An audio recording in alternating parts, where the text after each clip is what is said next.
Hey y'all, hey. I was gonna say something else too regarding a conversation I had with one of my mom's young kids, one of her youngest kids yesterday. She was very upset about me telling my story publicly. Again, she didn't care nothing about what I'm going through. She didn't care nothing about any of the stuff that my mom has put me through. I'm sorry if it's shaky. I have it up on a mount, and I don't think I can do nothing about it. Anyway, she didn't care anything about the things that I'm enduring. It's just about the fact that I'm talking about it, right? And so, now mind you, I have been an extra parent to my mother's children. That was another one of the things that I struggle with, because I was parentified. I was made to be, a parent to my mother's children.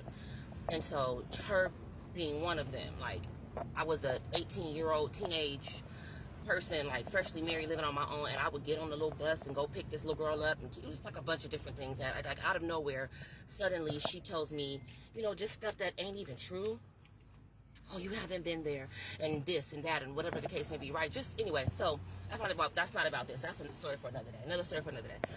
For today, I'm gonna go off because, or what I want to talk about is the fact that my kids. Okay, so a lot of the younger kids, like the last four or five of my mom's kids, were kind of very close in age to my children. Like, this particular sister was raised almost like cousins to my kids more than aunties. Like, she wasn't really an auntie to my kids. As a matter of fact, like, a couple of my kids are older than my mom's youngest kid. Is it both? No, just one. Anyway, that's neither here nor there. So they were raised more like cousins, right? She's always had a really close relationship with them up until they became adults, and they have their own personal issues as to why they're not close anymore. Although, like, I would go up to my family, up to be with my family every single weekend, like during the summer. And like I said, me and my sisters, we wanted to make sure our kids were raised together. They're very close, the two twins. And then this particular sister was close to my children. So anyways, they've always been close up until they became adults for different various reasons that have happened, and that's their story to tell, so I'm going to leave that alone. But what I am going to say is this. She tries to tell me yesterday, well, if you're going to be saying, I just got on the freeway, so hopefully it's not too loud. Ooh, probably is. Let me roll this window up. We ain't got air, child. I'm in my husband's truck right now. We ain't got no air, so what we're doing. She going to say, well, if you're trying to say that, our mom was such a bad mom, well, let's talk about, I could say the same about you. And I'm like, well, but you can't though. Yes, I can, because you have no idea. I had a really close relationship. I used to speak to my 16-year-old son. I used to speak to him almost on a daily basis. And he told me about how you neglected him and how you would pick your husband over him, right? First of all, why are you breaching the trust of something that he told you in confidence? That's number one. Why are you telling me that? You're so concerned about people knowing things and things being shared. Why are you, if he came to you with something in confidence that he wanted to talk to you about, why are you telling me what you guys talked about? That's number one. And number two, the backstory with this, right? So I've been married to the person that I am married to now for 11 years. When I met my husband, when we got married, my son was only 5 years old. At that time, his biological father was not in his life. He was absent. And so my husband stepped into the role as father in every single aspect of the word. I also had, my older boys were children at this time too. My older son, I want to say he was probably about 15-ish. And then my second son was like maybe 11, because they're 4 years apart. So like 11 and 15, give or take. And so my husband kind of came into our life where I kind of had a little system going that worked for a single mother, but it didn't really work for when a husband came into the picture, right? And so as teenagers and as kids, we'll do with the step-parent, particularly boys with their stepfather, and usually it's like girls with their stepmother. At a certain stage, there is going to be conflict, right? He was like kind of coming in where I was a very laxed parent. I didn't really have a whole bunch of rules or whatever, and it just kind of worked for us at that time. Like I said, I was a single parent. So at that time, the single parent that I was at that time, that worked for our family. But my husband, even though he and I even bumped heads really early on, like, don't come in here, you're shaking up, you know, my system, and I have a good system, and, you know, I have good kids, I don't need you to be doing all of this extra. And it was a lot of conflict. It took a while. Like, when you're getting married and you're merging lives, it takes a while for that merger to happen and be successful. It's going to take a while, and it did. And so with my son, all three of my sons, actually, it was a lot of headbutting. They didn't want the structure. They didn't want the rules.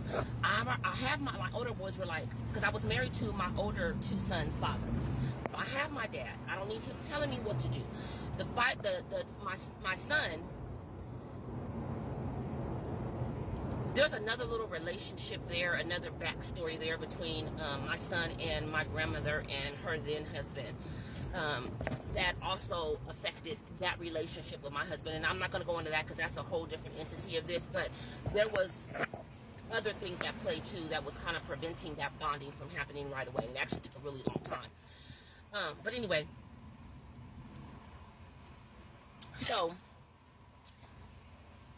there was years of contention. There still is. You know, we're family. We're still going to be having our ups and our downs. We still to this very day do.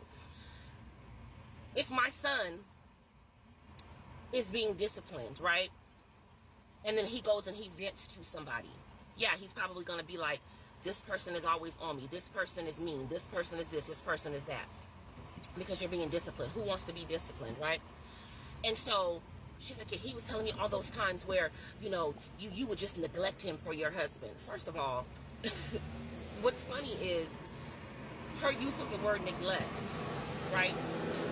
To her, neglect is the fact that me and my husband, or even my husband so much, there's times where I allow him to discipline him without even me being involved in that, because this is now, my son is now 16.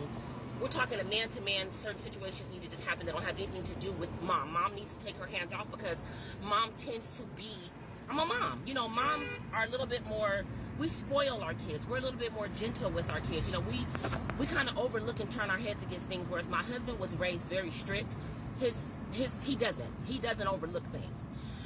And I'm not gonna say we never were, you know, we never made mistakes. We're humans. We're parents. We're gonna make mistakes. There's times where I'm like, okay, well, I don't really like how you made this decision or that decision, whatever the case may be. Like, I can go into that backstory another time, because, you know, 10 minutes is all I get on TikTok, and I'm already at almost 8. So